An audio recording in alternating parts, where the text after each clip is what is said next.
Le Conseil de sécurité des Nations Unies a adopté une résolution d'envoi de 228 policiers au Burundi, vendredi 29 juillet 2016 à New York. Il s'agit d'une mission qui va tenter de ramener le calme, mais aussi de faire respecter les droits de l'homme dans ce pays plongé dans la violence depuis plus d'1 an. Certains observateurs saluent la mesure. Il est temps que les Nations Unies agissent. Le schéma du conflit au Burundi est presque le même que celui de la RDC. Ce sont des conflits qui naissent de la compétition électorale. Et donc, le Burundi est déjà un petit pays et voilà l'ampleur que le conflit a pris. Les Nations Unies craignent que là, on risque d'avoir affaire à quelque chose qui ne sera plus sous contrôle.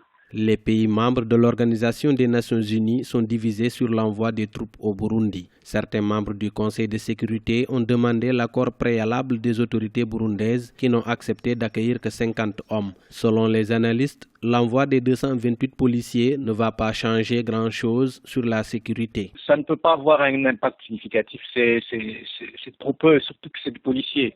Mais je crois plutôt que c'est probablement la première étape d'un processus de déploiement de troupes des Nations Unies dans le Burundi. Et si on doit se limiter à cet effectif de policiers, ils n'auront pas un grand impact sur l'amélioration de la situation sécuritaire.